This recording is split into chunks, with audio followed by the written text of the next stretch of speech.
안녕하십니까.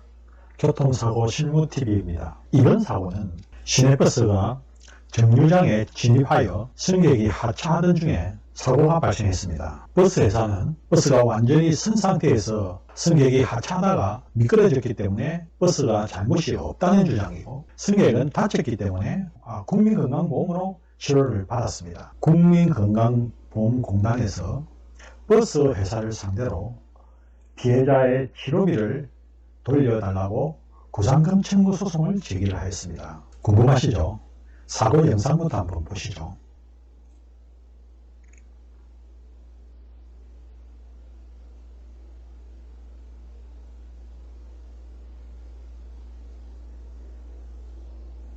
한번 더 보시겠습니다.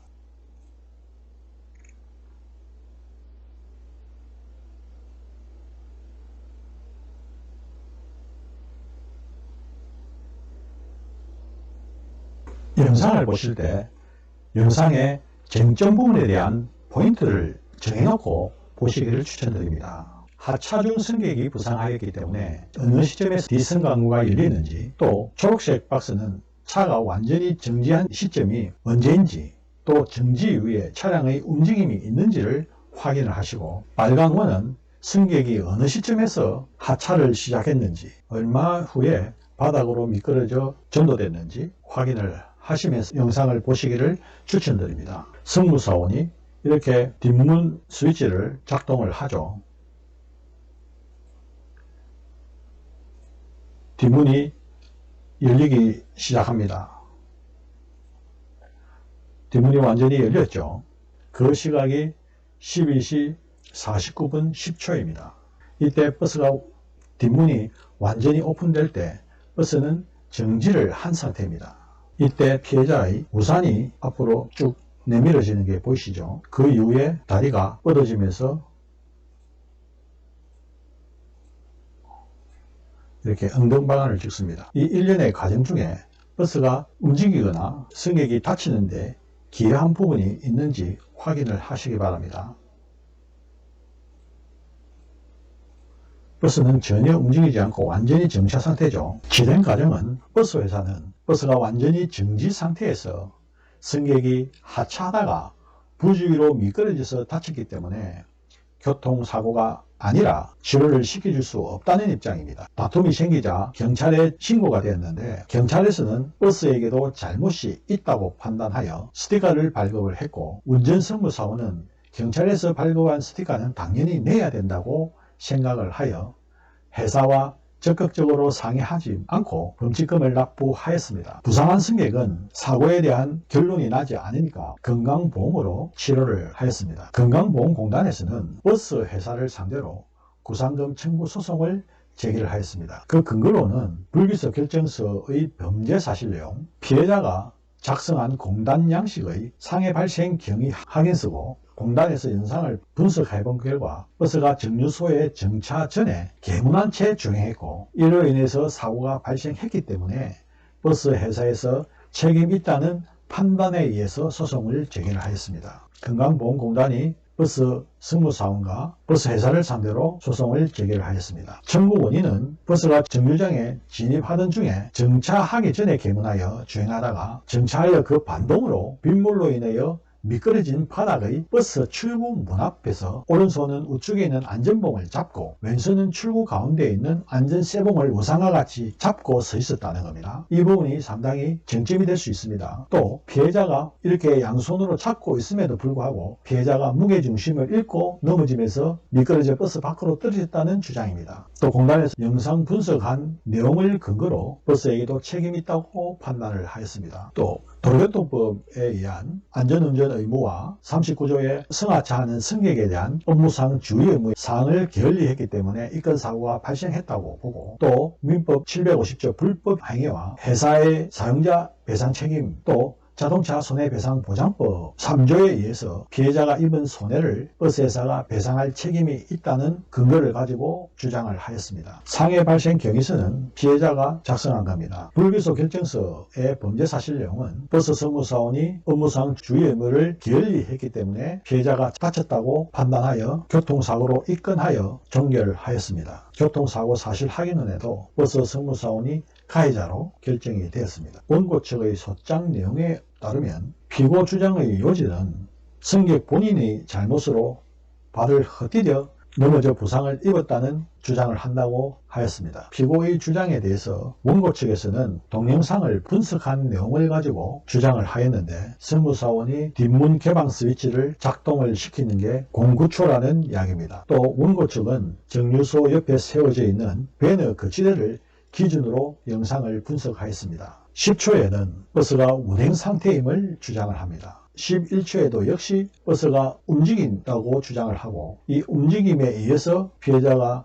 하차 중에 발이 이렇게 바깥으로 떨어졌다고 주장을 합니다. 그 다음에 12초에 버스 밖으로 떨어지면서 발이 지면에 닿았다고 주장을 합니다. 버스 회사에서 답변한 내용입니다. 첫 번째는 원고 측에서 정류장 정차 전에 개문하여 차량 뒷문에서 떨어져 다쳤다고 하는 주장은 인정할 수 없다는 내용입니다. 버스 정류장에 진입하던 중 정차하기 전에 개문하여 주행하였다고 하나 아주 느린 속도로 정류소에 진입하였다고 주장을 합니다. 원고가 주장하는 피해자가 양손을 다 잡고 서 있다가 차 밖으로 떨어졌다고 하나 차 내에서는 여러 명이 서 있었고 미동을 확인할 수 없는 상태였고 하차문 계단에는 미끄럼 방지 테이프가 전체적으로 여러 개를 해놨다는 답변입니다. 원고는 차 밖으로 떨어졌다고 하나 두 번째 계단에서 엉덩발을 찍으면서 걸터앉은 장면이 확인되고 있다는 주장입니다. 이는 승객이 본인 실수로 계단을 잘못 밟아 헛디뎌 넘어졌다고 판단된다고 답변하였고 이와 같이 하차 시 안전사고 예방 스티커를 차량 내부에 곳곳에 붙여놨고 미끄럼 방지 테이프도 부착을 해놨습니다. 이렇게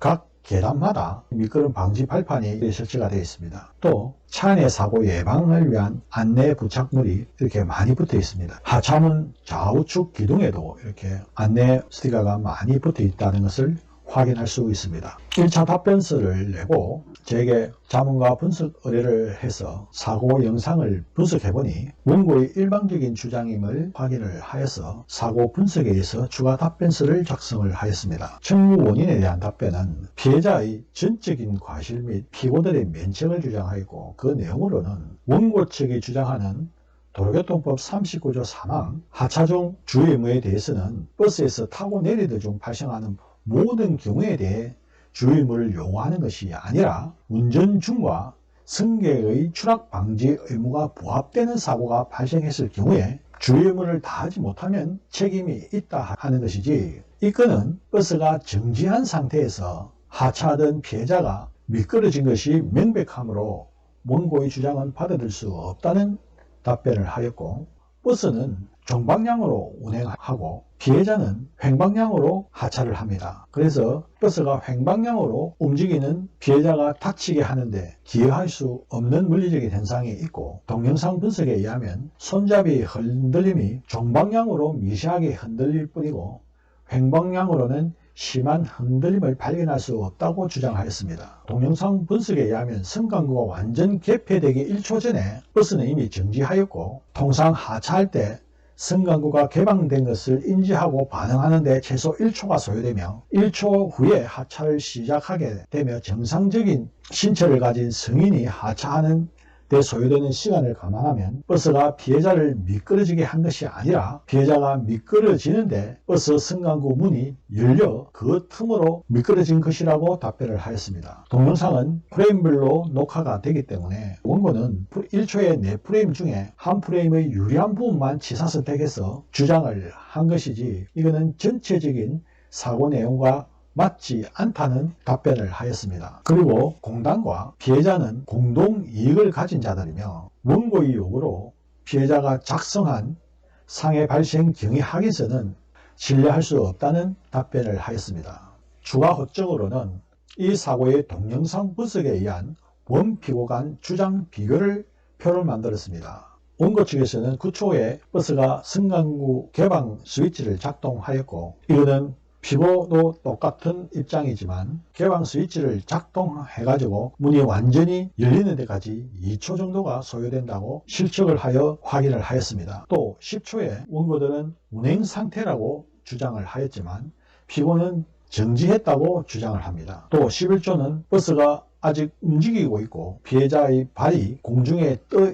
있다고 주장을 하였고 이는 운행 중 개분 사고라고 주장을 하였습니다. 그러나 피고 측은 버스 뒤에 승강구가 완전히 11초에 개방이 되었고 통상의 경우 이 문이 열리는 것을 확인하고 하차하는 데 걸린다는 인지 반응 시간 1초를 주장을 하였습니다. 11.5초에 원고 측에서는 이 영상 캡처물이 있음에도 불구하고 인용하지 않았으나 피고 측은 이미 버스가 정지하고 난 1.5초가 지난 지점이고 승강구가 완전히 개방되고 난 0.5초 만에 피해자 하지가 버스를 벗어나게 된다고 주장을 하였습니다. 원고 측에서는 12초에 비로소 버스가 정지했다고 주장하고 이때는 이미 피해자의 발이 닿았다는 주장을 합니다. 그러나 피고 측에서는 이 12초는 버스가 정지하고 2초가 지난 시점이라고 주장을 하고 피해자가 미끄러지는 상태임을 주장을 하였습니다. 또 12.5초에는 원고 측에서 이 부분은 인용하지 않았지만 피고 측에서는 버스가 정지하고 2.5초가 지난 지점이고 피해자가 노면에 주저앉은 상태라고 주장을 하였습니다. 원고 측은 시간대별로 영상을 다 캡처해 가지고 주장한 것이 아니고 그 시간대의 한 프레임만 유리한 것을 취사 선택하여 주장을 하였고 사람이 인체공학적으로 가지는 인지 반응 시간을 감안하지 않았고 또 하차하는데 소요되는 시간을 전혀 감안하지 않았습니다. 또 버스의 정지 시점이 원고와 피고가 다 다릅니다. 이 다름은 10초 이후 시간대의 전면 영상을 보면 확연히 구분이 가능하다는 것을 주장을 하였습니다. 판결입니다. 주문 내용은 피고들은 공동하여 원고들에게 치료비인 300여만 원과 이자 계산 비율로 계산한 돈을 지급하라. 소송 비용은 피고들이 부담한다는 판결로 피고가 패소를 하였습니다. 버스가 상당히 불리한 사항입니다. 첫째, 운전석무사원이 범칙금 납부로 인정한 사항에서 이 소송을 이기기가 상당히 어려운 사항이었습니다. 그래야 1심 판결에 승복할 것인지 아니면 불복할 것인지에 대해서 고민이 많았고 의견이 분분했고 사고 영상을 분석한 결과 이거는 너무 억울하다. 또 항소심은 사고 내용을 면밀하게 검토해 주시고 또 양 당사자의 주장 내용에 대해서도 합리적인 판단을 해 주실 것이라고 믿었고 피고 측인 우리가 주장하는 이 내용이 영상에 의한 합리적이고 객관적인 증거라는 믿음이 있었기 때문입니다. 그러하여 항소를 결정하였습니다. 항소심 결과 궁금하시죠?